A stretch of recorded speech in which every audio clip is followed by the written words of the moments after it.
So General Rawat once said that whichever war India will fight in future, it will be 2.5 front war. How do you see that happening in future? As on today's scenario, if we need to do that, we need to fight these anti-national elements who may be triggering anything. Aim is to destabilize India. They can't see India growing.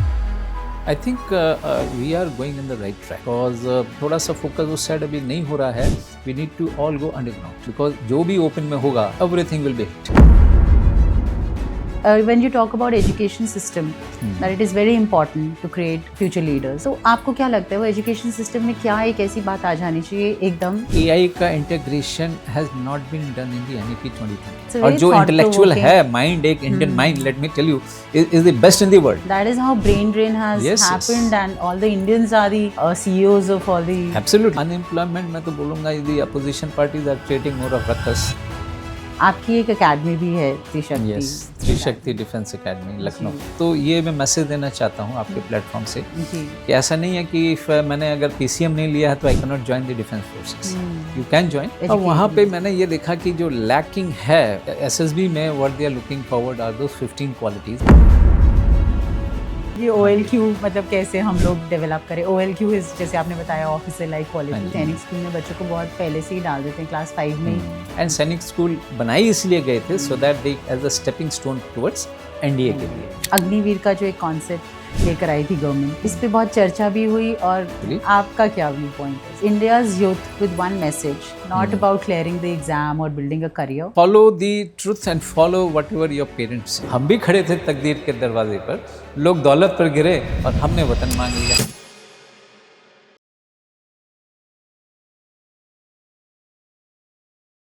Namaskar and welcome to Podcast 5 with Neha.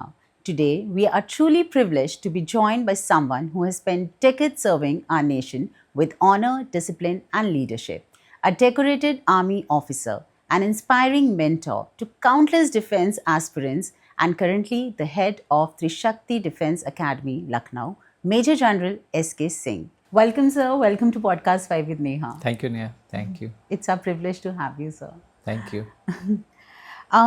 So when people think about armed forces, they think about weapons, they think about a uniform, they think about borders.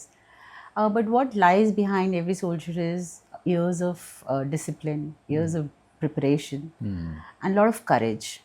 So I hope that today we are able to explore those values along with discussing about India's security, and let's uncover future of India. Okay. I hope that this podcast is like an inspiration for all the students and Let's hope so. the youngsters who aspire to be in Indian Army. My aim will be that to, in fact, if the students can get inspired and motivated, Yes. the youth of today can get motivated to join the defense. Nothing like it. Nothing like it, absolutely. So let's begin with something that concerns every Indian, India's security. Yeah. So General Rawat once said that whichever war India will fight in future, it will be 2.5 front war. Yeah. So how do you see that happening in future? You see, General Rawat that way had a good vision, I must say. Hats off to him and God bless his soul. This 2.5 front war actually means we have two enemies on the northern borders, one on the western border, that is Pakistan, and the other one is China. Yes. And the half portion is actually the internal security, because there are so many anti-national elements and the anti-national organizations whom we need to fight in case we have to fight a war. Because all the logistics and everything will be dependent, the movement and support and everything will be dependent on the internal things, internal mobility corridors, internal logistics installations. So if those things are not secure, I don't think we'll be able to fight a war. But that, of course, that was his views. Absolutely, we all in fact agree to that. But these days अब क्या है ना कि मैं तो ये बोलूँगा कि it was going to be a 3-front war. The जो half वाला portion है, that has actually now generated into a full-fledged a system. As you will have to fight that first. You will have to build up that. Though problems have not been there for the last whatever operations we have seen, even in Op Sindoor and all. But if one goes for a full conventional war, because full conventional war we have fought only 1971. Yes. So if, as on today's scenario, if we need to do that, we need to fight these anti-national elements who may be triggering anything. They will not let you move only from your cantonments. So do you think that it is going to rise in future? Yes, that is what my views are, that it is going to rise, and we have seen, I mean, total the graph of these incidents and the elements which are existing here.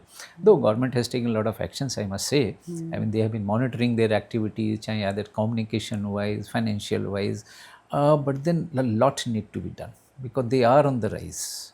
There are forces who are acting on the foreign states' influence. They are sending money, a lot of money and all, and aim is to destabilize India because they can't see India growing. So if we have to fight a war, so it has to be a three-front war or 2.5 तो है ही है. That is not sure. So that is which is more important because support तो यहीं से generate होना है, यहीं के लोगों ने fight करना है. अब आप खुद सोचिए कि मान लीजिए अभी if jawans are going on the front and something is happening to their family at the rear, it will straight away affect his morale of fighting there. Absolutely. So जब तक यहाँ की internal situation ठीक नहीं होगी, तो the full-fledged 100% that soldier will not be able to give. What are the steps you think that government is taking to deal with this anti-national or deep state? The government is going, I would say, all out in this aspect because there are so many fields to be seen. And first of all is the जनता को थोड़ा जागरूक करना पड़ेगा. We are not even aware who is staying in the next door. What is he doing? जब तक एक जनता जागरूक नहीं होगी, तब तक the information need to come. Government is acting only once the incident takes place. ठीक है, but continuous monitoring and all these things are not there. I think we need to have a department separately dealing with the internal security and monitoring the organizations which are existing here. काफ़ी तो organizations ऐसे होंगे जो पता भी नहीं होगा. हर बारी ये देखिए ये होता है, बाहर से पैसा आता है, these people they create a ruckus here. क्या government is not even aware of all these things. So why can't it be clubbed or it will be cut at the beginning only? Ground rule. Why is it allowed to develop?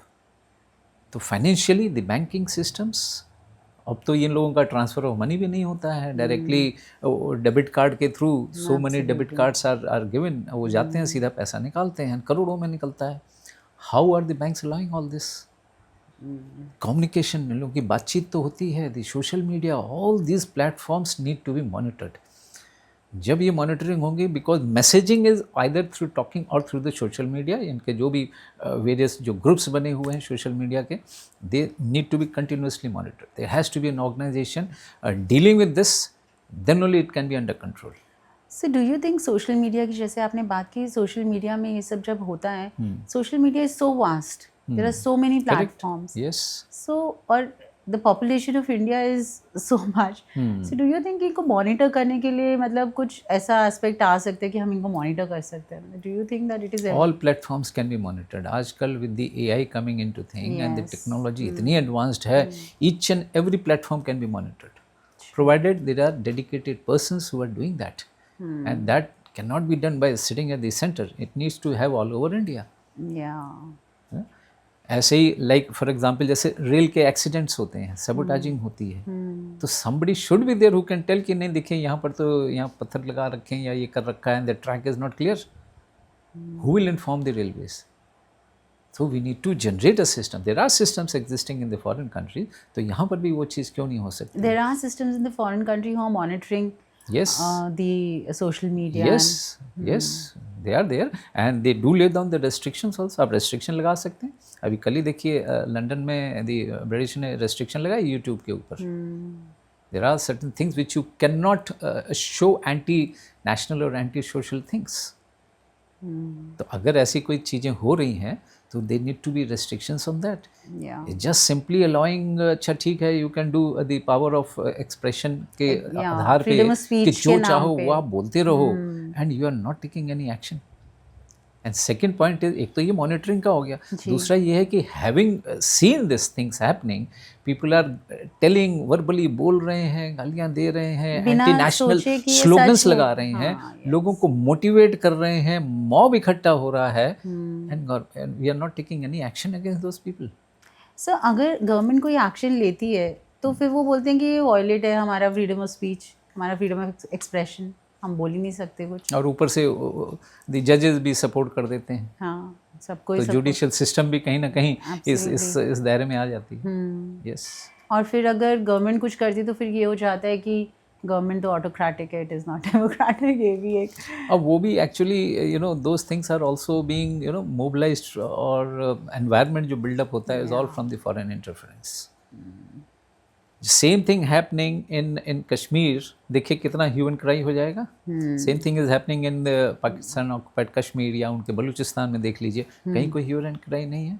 कोई human crime नहीं है। Israel Hamas की war हुई, who took the initial casualty, who came on to offensive, उसकी अब कोई नहीं बात करता, सब बात करते हैं दी पैलेस्टीन एंड अदर थिंग्स। या Why so? Why there is a difference in such attitude and dealing at the international level also? जब हम इक्वालिटी की बात कर रहे हैं तो all human beings are equal irrespective of the religion and the caste. मतलब एक तरफ इतना एक्सपोजर है, मतलब मीडिया की तरफ से, या मतलब आपको क्या लगता है this is regarding which the like Palestine आपने बोला कि वहाँ की ज़्यादा बात की जाती है, और जब हम Israel actually that war, in fact both the wars मैं तो बोलूँगा, चाहे Russia Ukraine war and the Israel and Hamas and the Israel and हमासी वॉर है actually, which got extended into USA भी बीच में कूद पड़ा ज़बरदस्ती के लिए। Probably he thought कि I will be able to achieve too much which he has not been able to, and sustain भी अब नहीं कर पा रहे हैं। तो my view on these two wars is that it is individualistic ज़्यादा है। तो मेरी असेसमेंट ये है कि just to remain in power and enjoy all those facilities, चाहे नेतन्याहू, ठीक है, your aim has been achieved, you have killed lakhs of people, you have destroyed the entire the Gaza and so many other townships have been destroyed. That's the end of it. कहीं तो आप रोकिए इसको. How long will it continue? But he is enjoying till such time the war is on. He is enjoying all the powers and the privileges of being the head of the state. Same thing is happening with the Zelensky. वो भी यही है, एक अकेला आदमी, and the worst part is there is no uprising against all these people. उसके against कहीं कोई आवाज़ सिविलियन वहाँ पे नहीं उठती है कि you have destroyed, you killed us, so many people have already migrated to the neighbouring countries. क्यों नहीं उठती होगी सर वहाँ पे? आपको क्या लगता है कि वहाँ का क्या माइंड? ये सारा game plan is being played by the America and the European nations. They are also happy, keep Russia engaged. उनके वेपन्स जो हैं वो सेल हो रहे हैं। आए दिन देखिए जेलेंस्की मांगता रहता है, अभी मेरे को एयरफील्ड डिफेंस दे दो, अभी मेरे को गन दे दो, अभी मेरे को प्लेन दे दीजिए। तो ये कहाँ से, कोई फ्री में तो आ नहीं रहा है। सो दे आर ऑल्सो हैप्पी, उनका अपना आर्म्स लॉबी जो है उनका सेल हो रहा है। They are turning over their weapon systems, पुराने वेपन्स इनको दे रहे हैं और अपने नए नए डेवलप हो रहे हैं। तो this is the best way. तो एक वॉर तो होनी ज़रूरी है इस टाइप से, अगर if America has to be there. At the cost of whom, sir? At the cost of finally the human life. Who all are the sufferers? Are the civilians? Sir, technology today is transforming every aspect of defense. How do you see armed forces modernizing? Yeah, I think we are going in the right track, because the way the things are changing, the way the art of warfare is changing, art of fighting a warfare is changing, the armed forces also need to change. Technology पहले भी थी हमारे पास, but after the Russia Ukraine war things have totally changed. It is not only the AI which has come after that, but we have seen that अगर आप drone से आप लड़ाई करेंगे, that is much better and a cheaper way of fighting, and of course the missiles and the air defence system. मैं तो कहता हूँ आजकल सिर्फ 3 चीज़ें चाहिए आपको, drones, of course the weapon carrying capacity भी उसमें होनी चाहिए, plus the air defence system and the missiles. कुछ नहीं चाहिए, because all the heavy equipments, चाहे वो एयरक्राफ्ट हो, जब हम अनमैन्ड भेज सकते हैं to the enemy territory, why send your manned aircraft? Secondly all the armoured हो, ये जितने tank warfare, mechanised warfare are gone are the days, why spend so much on them? They are all sitting ducks in actually warfare conditions. In the battlefield, they'll be the first one who will be shot down. Nobody will allow you to even cross the international border or the LOC. आप cross ही नहीं कर पाएंगे, उससे पहले you will be shot down. So what you need is the technology through which you can engage all the and carry out the destruction without your mobilization. That's the best thing. Protecting Why get into the hand-to-hand fighting when you can do the same destruction through the drones and the Drones, missiles. आजकल reach बहुत है, हर चीज़ की reach है। And of course you need to save yourself, so your air defence systems and the reaction capability as पर that Yes. Should be strong. और दूसरा द थिंग विच थोड़ा सा फोकस उस साइड अभी नहीं हो रहा है, we need to all go underground, because जो भी ओपन में होगा एवरीथिंग विल बी हिट, चाहे वो पाकिस्तान हो, and specially if you have to fight against China, they are much advanced in these things. So हर चीज़, चाहे आपके ऑल दी हैवी इक्विपमेंट्स हों, ammunitions specially, all the logistics installation, they all need to go underground. Otherwise, in the first shot, first day itself, everything will be gone and you will not be able to, even oil, मैं तो बोलूँगा reserves जो रखते हैं हम लोग, they also need to be underground. तो सब इतने बड़े बड़े ट्रैंक्स लगे हैं, ठीक है, I mean there is an understanding कि no we will not be hitting each others, you know, इस टाइप के रिसोर्सेज जो हैं, but in war everything is fine. Yeah, everything is justification fair. आप हर चीज़ का दे सकते हैं, Absolutely. तो ये भी बल्कि अंडरग्राउंड होने चाहिए। तो ऐसा कुछ हो रहा है, ऐसा कोई सोच तो होगी ये वाली, नहीं, जैसे सोच है, yes, it is being, but then you need money. Finally, everything revolves around money. And India that way is, though ठीक है, we might have been the fifth economy है हमारी, but then still we need to allocate lot of budget and the funds for the defense. the population. आजकल just 2% से ज़्यादा budget allocation नहीं होता है, उसी में पेंशन भी देखनी है, सैलरीज भी देखनी है, hardly any money left is for the capital expenditure. दो ठीक है, सरकारें बोलती हैं कि नो हम जितनी भी डिमांड होगी वी विल गिव, वो चीज़ें हैं, but then we need to have more allocation of budget, then only these things can happen. Underground चीज़ें बनाने में आज हमारे पास इतनी अच्छी टेक्नोलॉजी है, इतने बड़ी बड़ी हम वो बना रहे हैं, टनल्स बना रहे हैं, which is very good for movement के लिए बहुत ज़रूरी है। ऑल्टरनेट रूट्स हम लोगों ने क्रिएट किए हैं, तो that way, and border routes, हमारी reach now we can go directly and deploy on the China border. पहले ये चीज़ नहीं थी, तो we are moving, it's a slow progress, but then we are moving in the right direction, but और करने की ज़रूरत है इसमें। That's a great confidence for everyone that Yes, yes. whatever India is doing, it is Absolutely. doing it in the right direction. So, sir, as we move towards Viksit Bharat, how do you see India as a developed nation as on 2047? 2047, I would say, is a good target here, which has been set by our PM, and which is achievable. There is no doubt the way our economy is progressing. Moving, yeah. And but करने के लिए बहुत कुछ है to become a developed nation. देखिए, 3-4 चीज़ें ज़रूरी होती हैं एक नेशन के। There are suppose to be 3-4 pillars. सबसे पहला तो पिलर यही है कि आपकी इकोनॉमी बहुत अच्छी होनी चाहिए। Like America is such a powerful nation as far economically, Yes. कहीं कुछ भी कर सकता है पैसों के बल। So economy has to be good, then your arm forces, that is the second pillar, that has to be good. Then the third is your education systems, all the your schools and colleges and the universities. ये आपकी education का जो पढ़ाई का जो स्तर है, and that level has to be strong, because वहीं से ही सारे जितने भी लीडरशिप जो निकल रही है वहीं से तो निकल रही है। That is the basic source. So that is the third pillar. And fourth pillar बोलूँगा, if you have a good spying system और एन इंटेलिजेंस सिस्टम, जो कि आपको not only across the border but also inside your own country they will be able to generate peace time, war time, both. जब तक ये चीज़ें, ये 4 pillar नहीं डेवलप होंगे, एंड यस, अब इनको ये हो गए बेसिकली 4 पिलर। अब इसी क्षेत्र में एक्चुअली काम होना चाहिए, जो हो भी रहा है। Like we need to have movement के लिए ये अपना इंफ्रास्ट्रक्चर डेवलपमेंट, वो हो रहा है। आर्म फोर्सेस के लिए लॉट ऑफ पावर प्रोजेक्शंस किए जा रहे हैं। Navy specially, the number of ships आजकल जो कमीशन हो रहे हैं, they are far much more than which use to happen earlier. Most of the things we used to buy. आत्मनिर्भर हमें होना ज़रूरी है, because any time any country if you are dependent on that, they can always close that logistics echelons coming. Spare parts के ऊपर अगर आपकी निर्भरता है, if you are not able to generate here, तो और जब आत्मनिर्भर जब बोलते हैं तो माई व्यू इज़ दैट कि इट शुड नॉट हैपन कि अच्छा ठीक है एयर फ्रेम तो हमने बना दिया है बट इंजन आप बाहर से ले लो। No no, that is no complete हमारा पूरा, yes, 100% it should be that. किसी के ऊपर भी डिपेंडेंसी नहीं होनी चाहिए। सो स्पेस वाइज हो, आर्म फोर्सेस वाइज हो, इंफ्रास्ट्रक्चर पॉइंट ऑफ व्यू हो, डेवलपिंग आर इकोनॉमी, तो सारे क्षेत्र में काम चल रहा है। तो we need to progress a little more fast. Fast. Though the बड़े जो nations हैं, they are not able to see India growing. Yeah. And that is why these incidents are happening. Yes. They can't see अच्छा India developing. But ठीक है, we may not be disturbing the peace of the neighbors. But then हम अपने आप तो we Internally can we are. improve. We can not be dependent on any country at least. उस level तक तो लाइए.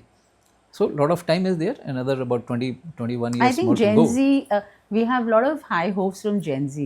Like, I think they can really, if they channelize their energy which they have in a right way. Yes, because देखिए वही तो youth है आपका, वही है. तो बिल्कुल. इन्हीं के ऊपर they are the future leaders. And they're thinking, Provided they are trained and molded as per the what is required at the national level, rather than getting influenced by the external agencies, I would say. external agencies, social media, there are some tender age Yes. students. And also, sir, when you talk about education system, that it is very important to create future leaders. तो आपको क्या लगता है वो education system में क्या एक ऐसी बात आ जानी चाहिए एकदम तुरंत जिससे कि मतलब हमारे ग्रेजुअली तो प्रोग्रेस हो रहा है सर, एनएपी आ गया, उसको इम्प्लीमेंट करने के लिए धीरे धीरे सब चल रहा है. Yes. पर एकदम कौन सी ऐसी बात होनी चाहिए एजुकेशन सिस्टम में जो हमें अपने बच्चों को सिखानी है?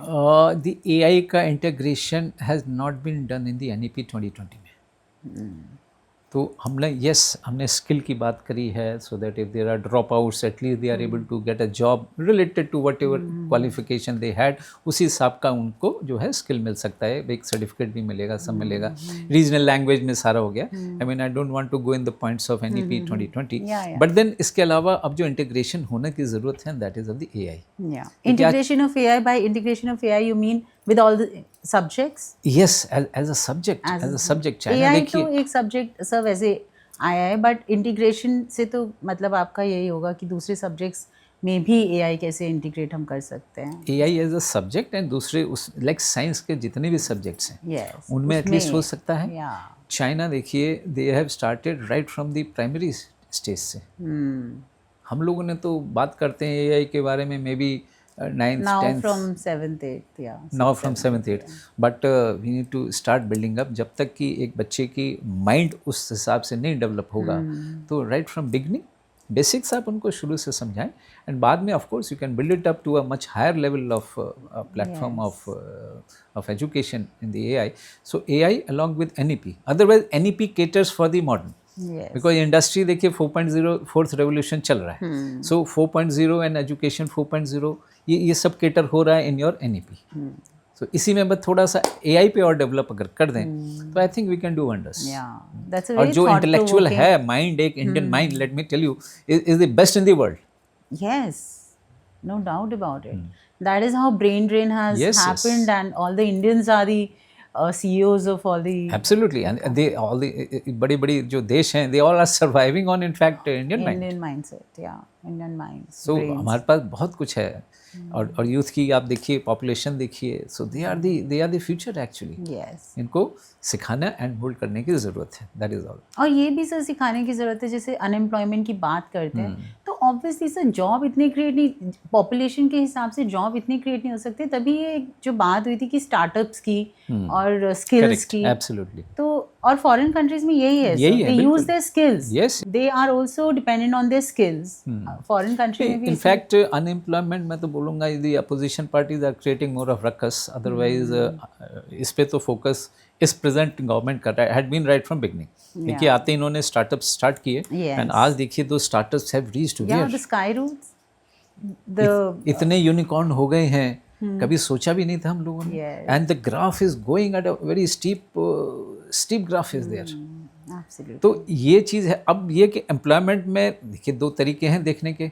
एक तो ये कि अच्छा हाँ सरकारी नौकरी wise if you see then yes maybe, लेकिन क्या ये लोग सब विदाउट कोई कमा नहीं रहा है पैसा? ऐसा तो नहीं हो सकता. ऐसा नहीं है. कोई भी छोटा मोटा बिजनेस भी कर रहा है, चाहे वो ओला का ड्राइवर हो, चाहे वो सब्जी में करता है, after all that is also his job, he is earning his daily bread from there.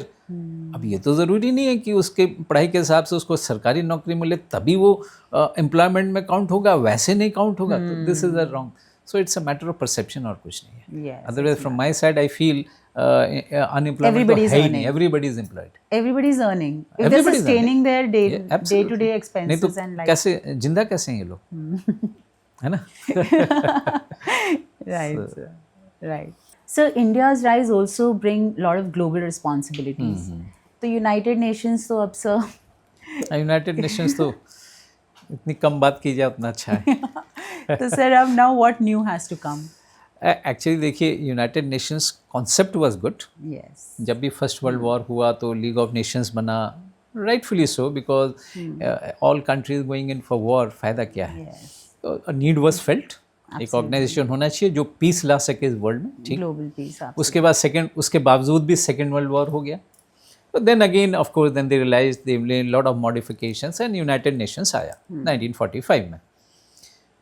Initially तो yes it was successful, but उसके बाद देखिए क्या has it been able to solve the purpose? जो मेन चार्टर में जो चीज़ है to bring and peace and stability in the entire world, वो तो नहीं अचीव हुई। नहीं, कोई सुन भी नहीं रहा है। And over period of time हुआ क्या है, इन्होंने वो 5 नेशंस तो ले लिए permanent members in the security council, उस टाइम के हिसाब से सही थे। अब ये जो भी चार्टर बनाया गया है ये आज से ऑलमोस्ट 80 इयर्स बैक का है। We need to modify, we need to refine these, we need to give powers to the others. There are more countries who are contributing a lot for the world peace and the world stability के लिए, they need to be also brought in part of this.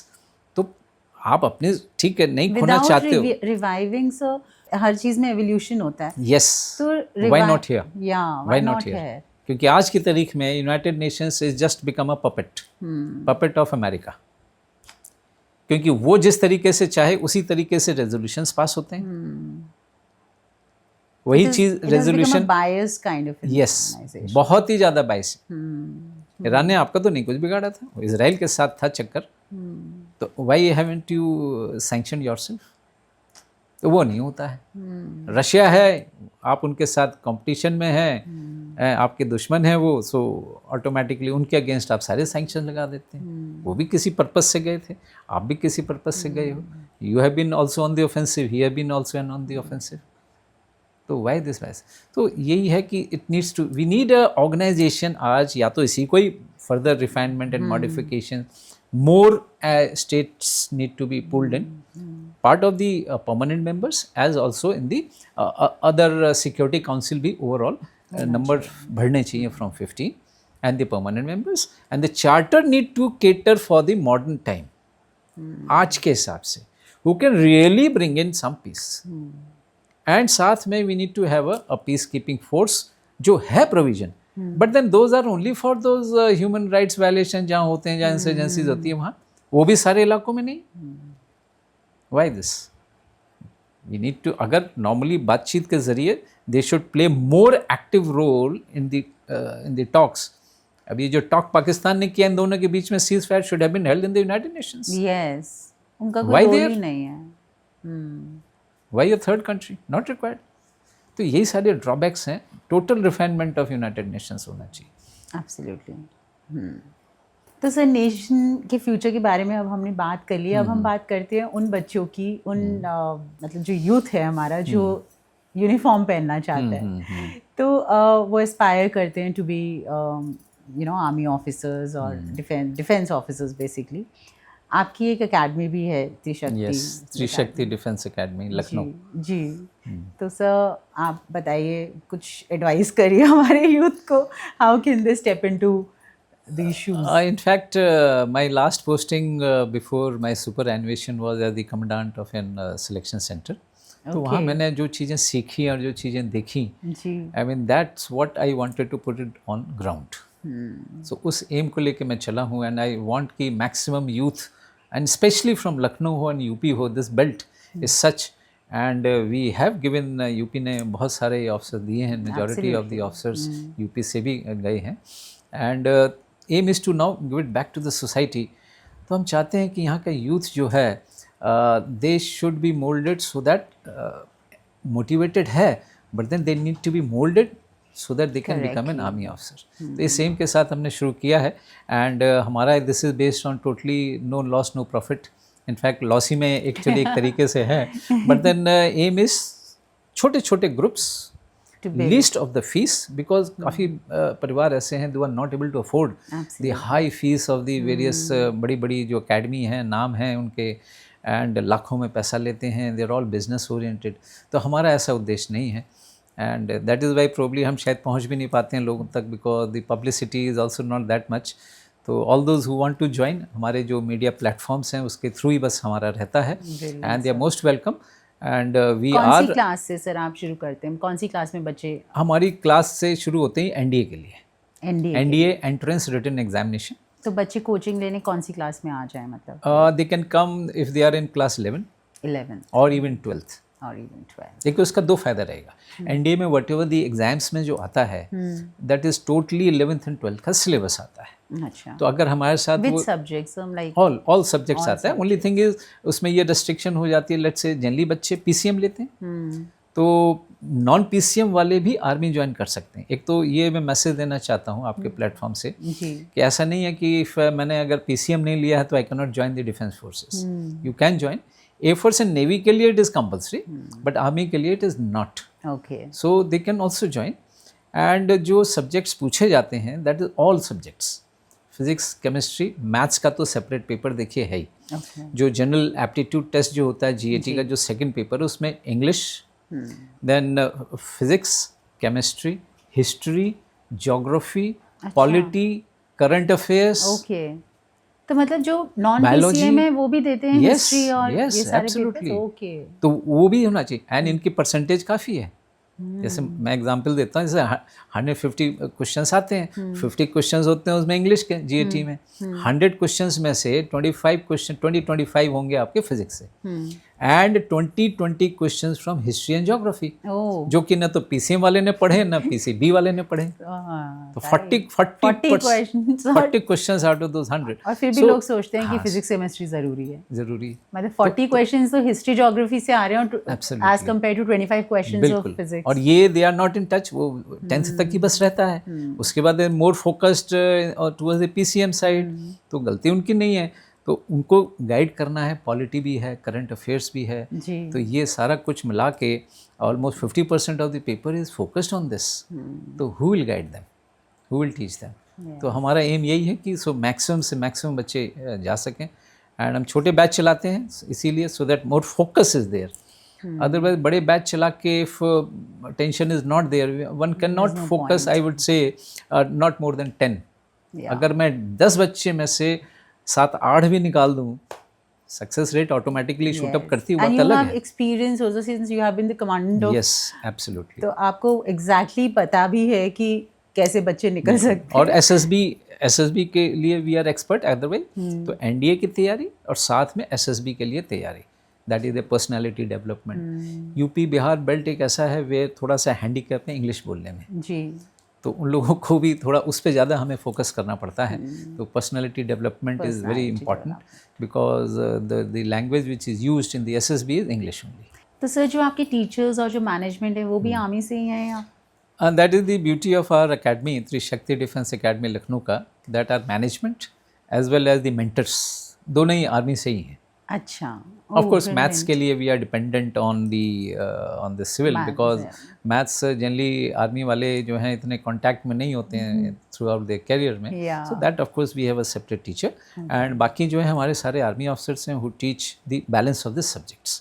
मैं खुद भी in fact I am also myself teaching 3 to 4 subjects I would say, जो मेरे favourite रहे हैं, जैसे कि फिजिक्स है, ज्योग्राफी है, हिस्ट्री है, physics, geography and history and biology, बड़ा वेरिड सा कॉम्बिनेशन है। तो and then English is taken over by somebody else, and ऐसे so we have teachers from the defence background, और या उनकी वाइफ्स हैं आर्मी ऑफिसर्स की, they are also involved, and of course one civilian who is teaching basically just the maths part. So I will say the management and the mentors दोनों ही army से हैं। इसका फ़ायदा ये है कि जो हम मतलब पूरा syllabus we ensure everything is taught and we go out of our way to give them as many questions as possible. And the beauty is that हम लोग जो हैं उनको बच्चों को we are giving them the notes in the form of question and answer. आजकल answer also. And questions and answers also. Question and answers, because paper में जो आता है that is all ये अपना मल्टीपल चॉइस क्वेश्चंस MCQs आते हैं, तो उसमें रीडिंग दो, लर्निंग दो, पैराग्राफ प्रिंसिपल इस चीज़ का बतलाओ, तो वो बनती नहीं है बात। तो जब तक पॉइंट फॉर्म में चीज़ें नहीं रहेंगी, एक एक वन लाइनर्स नहीं रहेंगे, ऑल द नोट्स, तब तक बच्चों के दिमाग में सिंक नहीं करता है। तो मैंने वो चीज़ ये देखी। पूरा आपने डेटा तैयार करा है, डेटाबेस लाइक सारे एक डेटाबेस मैंने बल्कि क्रिएट किया हुआ है अपना ही।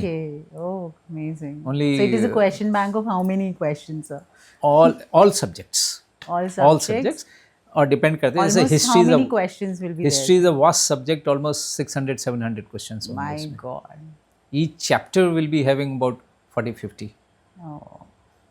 and there are certain subjects जिसमें इतने नहीं है, तो उसमें at least 300-400 questions होंगे, based on the syllabus, that is the chapters.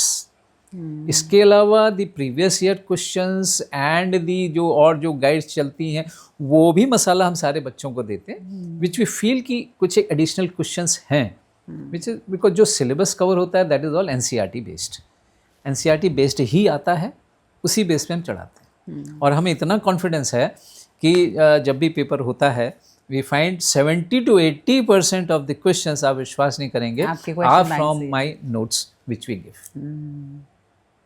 अब प्रॉब्लम बस ये हो जाती है, बच्चे पढ़ते नहीं है। वही सर, फर्स्ट अटेम्प्ट में common निकालने के लिए SSB इंटरव्यू सर, बच्चों को कितने घंटे पढ़ना है? और देखिए, जो 11th-12th में बच्चे हैं, they have to do they look after their normal school के भी उन्होंने सब्जेक्ट्स देखने हैं, दो सेम सब्जेक्ट्स हम भी पढ़ा रहे हैं, it adds to them as part of their tuition also, but yes, अगर 2 से 3 घंटा भी अगर हमारे इन सब्जेक्ट्स के लिए निकाल दें, गुड इनफ। हाँ, every day, good enough, but for about 5-6 months। ये शॉर्टकट मेथड से नहीं हो सकता है कि चलिए लास्ट, ठीक है, देख लेंगे लास्ट एक महीने में, वो बात नहीं बनेगी। 6 महीने एटलीस्ट डेडिकेटेड, 6 महीने डेडिकेटेड देने पड़ेंगे, at side by side with your 11th and 12th की जो स्टडी है, बिकॉज फर्स्ट टाइम एलिजिबिलिटी आएगी जब बच्चा 12th में होगा, तो दैट ईयर सितंबर के महीने में ही can apply for NDA first time. Okay. And second is of course immediately after their 12th exam, board के एग्जाम। सो तो उस टाइम तो नहीं, the best time to give is during the September time. तो sir, जब आप commandant थे, आपको क्या लगा, मतलब आप कि क्यों आपको ऐसा एक फील आया कि no I need to work on this, like अब वहाँ पे मैंने ये देखा कि जो लैकिंग है, आई फाउंड देम, एक तो इंग्लिश स्पीकिंग की problem, personalities, the social qualities नहीं है, बिकॉज SSB में, मतलब हाँ, जो इंटरेक्शन, हाँ जी बिल्कुल, SSB में what they are looking forward are those 15 qualities, officer select qualities, तो each and every test is judged as पर दैट। वही सर, OLQ की भी हम बात कर रहे थे, लोगों को बहुत क्यूरियोसिटी होती है कि OLQ मतलब कैसे हम लोग डेवलप करें। OLQ इज, जैसे आपने बताया, ऑफिसर लाइक क्वालिटी, तो उसके बारे में भी। तो उसमें ये है कि मैं तो ये बोलूँगा, देखिए, कुछ एक क्वालिटीज़ तो इम्बाइब होती हैं, हर पर्सन टू पर्सन वेरी करती हैं, कुछ एक बाई बर्थ होती हैं, but most of the things जैसा हमारा ब्रिंगअप होता है, और environment at home, environment in the school, friends हैं बच्चों के, उसके ऊपर बहुत कुछ मैटर करता है, and your how you have been brought up to interact with the other. हम लोग वी आर पेरेंट्स की भी, मैं तो बोलूँगा इसमें गलती ये हो जाती है कि जैसे कि नहीं, सिर्फ पढ़ो पढ़ो पढ़ो पढ़ो पढ़ो पढ़ो, बाहर का we will look after, communication, यहाँ तक कि बैग्स तक उठा के उनके ये लोग स्कूल बस तक छोड़ते हैं, उतनी भी डिपेंडेंसी, अरे उसको तो कम से इंडिपेंडेंसी देनी ज़रूरी है, and interaction with the society outside.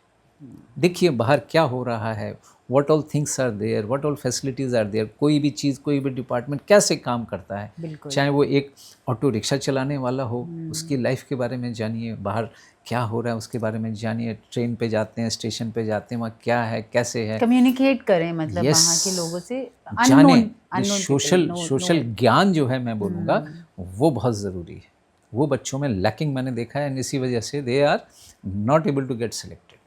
English speaking एक साइड है, बट ये डेवलप, तो ये है क्वालिटीज़ आपकी डेवलप होंगी, बिकॉज 15 में से 8 qualities are all social related.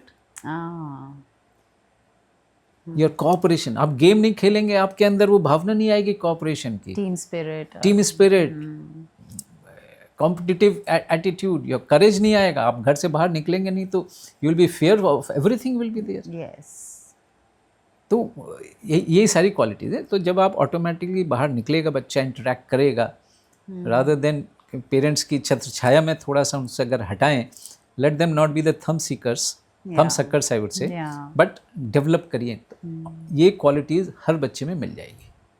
Sir आपको लगता है कि ये क्वालिटीज़ जो हैं ये आर्मी किड जब होते हैं तो उनमें ये ज़्यादा देखी जाती है, फिर लोगों को लगता है कि मतलब आर्मी नहीं, किड्स बिल्कुल सही है, बिकॉज ये चीज़ें फॉर डिफेंस के लिए ज़्यादा ज़रूरी हैं, एंड दैट इज़ वाई दी जो एसएसबी का प्रोसीजर है, it's a very scientifically proved procedure and the best in the world. DRDO के साइंटिस्ट द्वारा ये बनाए गए हैं सारे टेस्ट। 5 डेज़ का इनका इंटरव्यू पैटर्न है, विच कोई भी आप उठा के देख लीजिए ऑर्गेनाइजेशन, वो नहीं मिलेगा आपको। बिल्कुल। So best selection, and because situation, the environment in which they have to work as an officer, yes, you need to have those leadership qualities. Absolutely. अगर आपके अंदर वो चीज़ें नहीं हैं तो जो सबॉर्डिनेट हैं जिनसे आपने काम करवाना है, how can you tell them के सामने वो ऑब्जेक्टिव है एंड वहाँ से गोलियाँ भी चल रही होंगी, चलो धावा बोलते हैं। जब तक आपके अंदर खुद वो चीज़ नहीं होगी तो वो आपका सबॉर्डिनेट भी आप ही की तरफ देख रहा है। यस, आप डिमोरलाइज्ड होंगे, आप एक्सप्रेस नहीं कर पा रहे हैं, आप बतला नहीं पा रहे हैं, लोगों को मोटिवेट नहीं कर पा रहे हैं, यही तो सारी क्वालिटीज़ है लीडरशिप। ये सब ऑफिसर बनने के बाद नहीं आना, ये पहले से पहले से ही आएगा ना। तो यही चीज़ें चेक भी होती हैं एसएसबी के टाइम में, जिनमें ये चीज़ें है ही नहीं। कुछ एक चीज़ें हैं, यस, अगर कम है धीरे धीरे डेवलप हो जाएगा, नो इशू, वो ट्रेनिंग एकेडमीज़ में हो जाता है, and specially in NDA, because NDA में मोल्डेबल एज है, 16.5 से 19.5 ईयर्स, तो easily the training of the mind and the body ये अपने आप हो जाती है। बिल्कुल। तो वो क्वालिटीज़ वहाँ पे फर्दर डेवलपमेंट हो सकता है, बट बेसिक्स तो होने चाहिए। तो this is how one can do it, and keep in touch with the outside world, क्या हो रहा है, the news, the current affairs, general awareness and physical fitness. Physical fitness बहुत ज़रूरी, बिकॉज आप एक ऐसी ऑर्गेनाइजेशन ज्वाइन कर रहे हैं where physically you need to be tough, mentally and physically. तो अगर आप सॉफ्ट उसमें एनवायरनमेंट में रहें पहले से, तो थोड़ा सा मुश्किल हो जाता है इन लोगों की। राइट। तो सर जब रिटन एग्ज़ाम जैसे बच्चे ने क्लियर कर लिया तो उसके बाद क्या प्रोसेस है? रिटन एग्जाम जब भी क्लियर करेंगे उसके बाद then they will be called for the SSB interview, जिसमें ये OLQ आप जिसमें ये OLQ बेस्ड, हाँ, स्टेज 1 स्टेज 2 दो तरीके हैं उसके लिए, एंड 3 एग्जामिनर्स होते हैं, साइकोलॉजिस्ट अलग है, इंटरव्यूइंग ऑफिसर अलग है, एंड ग्राउंड टेस्टिंग ऑफिसर अलग है। तो ये 3 है, and they do not interact, that is the beauty of this whole system. जब तक कि सब इंडिपेंडेंटली असेस करते हैं सबको। अच्छा, सब independent, all these examiners are independent काम। साइकोलॉजिस्ट ने अपना टेस्ट ले लिया, he is independently assessing the folders. G2 उनका 2 दिन का चलता है, वो अपना टेस्ट लेता है, वो अपनी असेसमेंट करता है ईच इंडिविजुअल। इंटरव्यूइंग ऑफिसर अपना करता है। तो बाद में जब ये रिजल्ट फर्स्ट टाइम ये लोग मिलते हैं, जब कॉन्फ्रेंस होती है, that is the time when the results are known. तो ऐसा है कि किसी एक पैरामीटर को ज़्यादा वेटेज है? नहीं, वेटेज तो नहीं है, सबकी बराबर है। यस, चाहे, and the best part is there is no reservation system first of all, this is the only organisation जहाँ पे रिजर्वेशन नहीं है, and there are no dilution of standard, you have to prove your worth as per these 15 qualities. तो SSB होगा, फिर इसके बाद in case you have qualified in the SSB then your medical will be there, और medical qualify हो गया तो उसके बाद मेरिट बनेगी। And medical is also like so very yes, it's also very tedious kind of, अच्छे से ठोक बजा के देखा जाएगा, and specially those who are in the air force, जो एयरफोर्स ज्वाइन करते हैं। एयरफोर्स के लिए एक स्टेज और आ जाती है, that is your pilot aptitude test लिया जाता है after your all those who have clear their SSB, so that are you fit for flying और नॉट, और वो लाइफ टाइम में एक बार होता है। तो सर आपको क्या लगता है यूथ कितना इसकी तरफ अट्रैक्टेड है, टू बी इन आर्मी? नहीं, इसका दी मोटिवेशन तो बच्चों में बहुत है, lot of applicants are there. अच्छा, एक एनडीए एग्जाम के लिए, I will give you an example of that, almost 8 lakh plus applicants होते हैं। 8 lakh plus? 8 lakh plus every year नहीं, एवरी 6 मंथ्स में एग्जाम होता है। एवरी 6 मंथ्स, एंड उसमें से अबाउट 60-70,000 रफली दे क्लियर, बैलेंस क्लियर ही नहीं कर पाते हैं। उसमें से दी वैकेंसी इन एनडीए ओवरऑल में सारे आर्मी, नेवी, एयरफोर्स का देख लो, रफली अराउंड 400 एवरी 6 मंथ्स। Yeah. अब मेरिट जो बनेगी इट विल गो अनदर 100, बनाते तो ये लोग 700 तक की हैं, बट देन अबाउट 100 फिर भी ऑब्जर्व हो जाते हैं because there are lot of drop outs from the merit जिनकी आ चुकी है. तो this is the ratio. So 400 out of 8 lakhs, 0.0005%. Very less. Same thing है IAS में. IAS कैटेगरी में भी इतना ही परसेंटेज मिलेगी आपको, लेकिन उसको ज़्यादा टफ मानते हैं, सोचते हैं कि यहाँ बड़ा आसान है. तो ऐसा नहीं है. नहीं, It's not all आसान that नहीं easy. मानते. अच्छा. आसान नहीं मानते because we know that army just take the cream of the country. हाँ, बिल्कुल. जो mentally भी stable है, physically भी fit है, Yes. मतलब सारे aspects को देखा जाता है. बिल्कुल, बिल्कुल. So I don't think so कि कोई भी इसको आसान मांगे. So applicants काफ़ी हैं लोगों में, बच्चे youth is quite motivated to join and बस वही है कि they have to be selected. तो आज की जनरेशन भी मोटिवेटेड है मतलब. Yes, yes. They are motivated.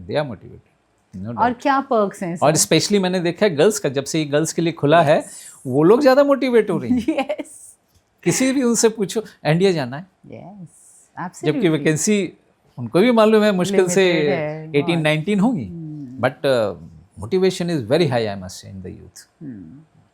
Sir आजकल पेरेंट्स ये भी अवेयर हैं कि सैनिक स्कूल की भी बात करते हैं, वो भी सैनिक स्कूल में बच्चों को बहुत पहले से ही डाल देते हैं, क्लास 5 में ही. Like I used to teach them, तो वो बोलते थे ma'am we are preparing for Sainik School. तो एक वो भी उनको टफ बनाता है, लाइक अगर yes there is no doubt, because Sainik school के जो करिकुलम है, एंड सैनिक स्कूल बनाए इसलिए गए थे so that they as a stepping stone towards NDA के लिए, not for the ranks and the soldiers के लिए, बट फॉर एनडीए की तैयारी के लिए. एंड जो उनका जो physical fitness, physical standard, routine भी जो फॉलो करते हैं वो मोर और less the same as they are in the NDA. Academics NDA में भी एकेडमिक्स होती है, फिजिकल होता है, सारा सेम थिंग इज मोर और less is being followed here. So एक बच्चे की जब डेवलपमेंट शुरू हो जाती है for 4-5 years 6 years academically, physically, तो chances of selection is any day higher. Yes और entry into Sainik School is at 2 stage, class 6 में एंड क्लास 9th के लिए. जी यानी जो बच्चे क्लास 5th में एंड 8th में हैं they can apply for the सैनिक स्कूल. जी और अब तो इतने सारे सैनिक स्कूल खुल गए हैं, जी सो अपॉर्चुनिटीज़ बहुत हैं. एंड इवन RMs, ये जो मिलिट्री स्कूल्स हैं, RMS हैं, there are 5 of them, and of course 1 RIMC. तो अपॉर्चुनिटीज़ बहुत हैं, तो शुरू से ही बच्चे ज्वाइन कर सकते हैं. ऑल दोज इतने ज़्यादा मोटिवेटेड हैं. मेरे पास कॉल्स आती हैं बहुत सारी, क्या because we are imparting for Sainik school तैयारी के लिए भी. तैयारी के बच्चे हमारे पास आते हैं, कोई ऑनलाइन जुड़ते हैं, ज़्यादातर ऑनलाइन है, ऑल ओवर इंडिया से जुड़े हुए हैं. तो सैनिक स्कूल के लिए भी हम तैयारी कितने करवाते बच्चे अभी तक आप हैं. SSB में हमें 2 साल हुआ है एंड ऑलमोस्ट 26 को ऑफिसर्स बन चुके हैं अभी तक. Oh wow. So success rate that way ठीक है. जिस हिसाब से हम बैच चलाते हैं जी तो उसको देखते हुए it is quite. 1-on-1 attention आपका है. हाँ, 1-on-1 attention. 10 students, hardly Yes, 10 yes. Students in a batch. हाँ, SSB में भी 5, 6, 7 at best. So we cater for the group discussion and everything. And इन पे जोर हमारा, जो हमारे बैचेस हैं रिटन वाले, उसमें भी ये चीज़ रहती है, group discussion and other thing. Personality development we take it as a part of the written preparation also, okay. So that उनकी SSB की काफ़ी हद तक तैयारी हो जाती है. तो सर एक बार बच्चा सिलेक्ट हो गया, उसके बाद आप इंटरव्यू के लिए भी तैयार करते यस, SSB दैट्स हमारी कोर कॉम्पिटेंसी तो वही है. हैं. हाँ right. And our academy is the only academy I would say जिसके के पास एक GTO ग्राउंड है. बाकी यहाँ लखनऊ की आई कैन वॉच, किसी के पास नहीं है. एक और के पास है तो वो काफ़ी दूर है, तो आने जाने की उनको वैसे भी दिक्कत रहती है. तो आपकी एकेडमी कहाँ पे है सर? हमारी एकेडमी है ये बिजनौर रोड पे ओमेक्स सिटी के पास, अच्छा. Very close to the airport and Shaheed Path. And we have our own GTO ground जो कि जस्ट 500 मीटर पर है. एंड उसमें हमारे और भी बच्चे बल्कि दूसरी एकेडमी से भी एफिलिएशंस में आते हैं हमारे पास, and we do give them that physical training also. तो it is open to all. There is no hesitation, no charging of fees and all. इन सब मामलों में अच्छा. हम सब जो भी आए, अपना aim is to use the ground, जब ग्राउंड है, which And no this other is your academy way has to got. give back to society, Aim is to give back to the society. to army. Yes, absolutely. And जो फिर satisfaction मिलता है, that is much more than earning lot of money. Yeah. Depends ना, so satisfaction किस में मिलता है? कई लोगों को पैसे में मिलता है, कई लोगों को वही चीज़ है. contentment का हमको कोई पढ़ाने का शौक है, मैं passion is to teach. Amazing. So हमें satisfaction उससे मिलता है. Very nice, sir. Very nice.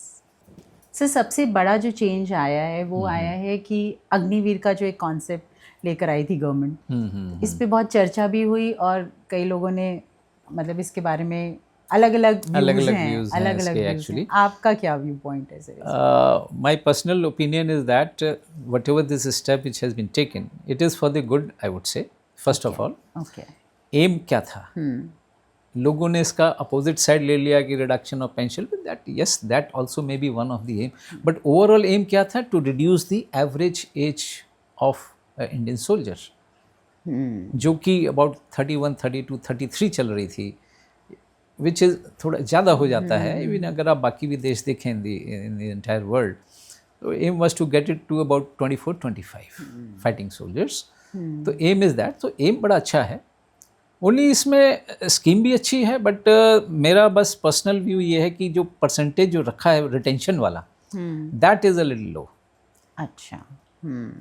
And that could be increase to minimum 50, otherwise may be even 75%। अच्छा, ओके। और जो दूसरा एस्पेक्ट है, जो कि यूथ जो शुरू में जब ये लॉन्च हुआ क्वाइट अनॉयड थी लेकर पेंशन के बारे में, तो ये जो ड्यूरेशन है, मेरे 2-3 इसमें एक्चुअली रिकमेंडेशंस हैं। फर्स्ट इज दैट, एक तो ये percentage should be need to be increase to at least 50%, and secondly the duration, ये जो 4 years के लिए है, इतना आप खर्चा कर रहे हैं, this can go up to 10 years।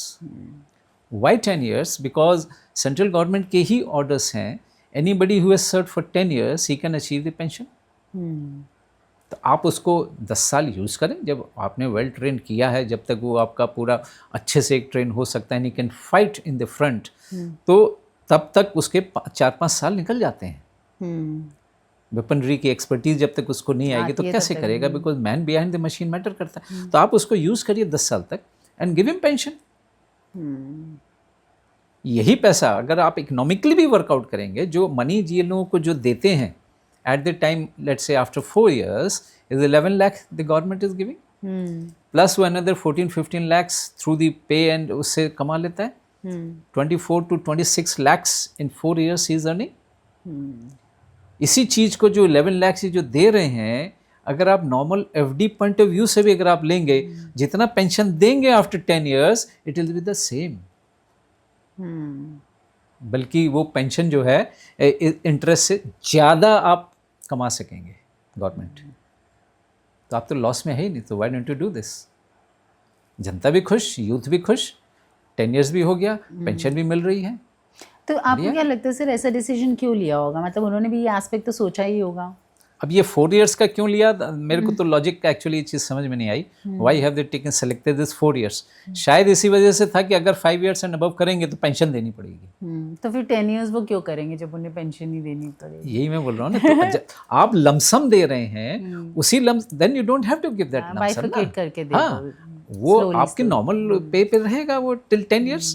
और ये जो आप लमसम जो दे रहे थे, वो आपका यूटिलाइज होगा फॉर पेंशन देने के लिए। वन रैंक वन पेंशन है ना सर अभी? One rank one pension, yes, it's a good step. वो तो खैर अच्छी चीज़ है, वो होना भी चाहिए। It is for the, because ex serviceman की भी जो स्पिरिट्स हैं, they also need to be little, थोड़ी हाइट्स पे रखनी ज़रूरी हैं, because they are the backbone. पे पीछे यही लोग काम करते हैं, हम जैसे लोग जो लगे हुए हैं फॉर यूथ को ट्रेन करने में। तो ये अच्छा है, it's a good thing. So you being an officer, you must be having some hobbies, some passion. तो हमारे जो यूथ हैं उनका ऐसा क्या, उनको ऐसे क्या पैशन और हॉबीज रखने चाहिए along with the of course their academic things which help them to be a good officer in future? Look, I can only say, I mean, मैं पर्सनल एग्जाम्पल ही दे सकता हूँ इस केस में। जी प्लीज। लाइक आई हैव, मन में हमेशा बचपन से ये चीज़ रही है कि कोई ऐसी चीज़ नहीं होनी चाहिए जो आपको ना आए। एक तो काम करने का हुनर, हुनर मीन्स इंटरेस्ट, नॉट हुनर। हुनर तो परफेक्शन साइड में आ जाता है। Curiosity to do each and every type of work, चाहे जैसा भी हो, चाहे घर का काम हो या घर के बाहर का काम हो, दूसरों का काम हो। अच्छा। तो ये भी एक जिज्ञासा ऐसी होनी चाहिए। बिकॉज लेट्स से अगर आप मान लीजिए कोई कारपेंटर से कोई काम करवा रहे हैं, अगर आपको खुद नहीं आता वो काम, तो आप उसको कैसे चेक करेंगे, कैसे इंश्योर करेंगे काम सही हो रहा है कि नहीं हो रहा है? जस्ट ऑफिसर लाइक क्वालिटी ना सर, कि खुद पहले हमारे अंदर वो होना चाहिए, तभी तो हम आगे यू कैन से दैट। तो वही जब तो ठीक है, you may not be a master of that, course. But जब तक आप खुद अपने हाथ से नहीं करेंगे तब तक वो आप नहीं सीख पाएंगे. तो एक तो सीखने की जिज्ञासा जो है ना, Jack of all that has to be there in all. And of course hobbies होनी बहुत ज़रूरी है. आजकल के बच्चों में मैंने देखा है generally they do not have, very few of them, मैं ये नहीं बोलूँगा कि all have, don't have, very few of them have got habit, hobbies I would say. वो जनरेट होनी बहुत ज़रूरी है. It could be anything, it depend from child to child, could be reading, could be painting, could be music, हो कुछ भी हो सकता सर है. आजकल हॉबी का टाइम नहीं है बच्चों के पास ना, बच्चे मोबाइल और डिजिटल, यही चीज़ है, इसी वजह से आजकल जो है बच्चों को मोबाइल से दूर रहना चाहिए. They will be able to generate more time towards the outdoor activities, towards their hobbies, towards their games, and interacting outside with their friends and the neighbours and everybody. Right. उसी time नहीं है, Y, because the लोग बच्चे mobile पे लग रहे हैं. Mobile should only be used, मैं तो बोलता हूँ जब आप कैरियर अगर आप बन गए हैं, only after that, not before that. तो ये हॉबीज़ होनी बहुत ज़रूरी है. Whatever, it all depends, and just जिज्ञासा, to curiosity to learn each and everything possible. आपकी क्या हॉबीज़ हैं सर? हमारी हॉबीज़ मैम एक आध नहीं है, काफ़ी है. Like I have been Hindi poet, अभी भी हूँ, लिखता रहता हूँ मैं.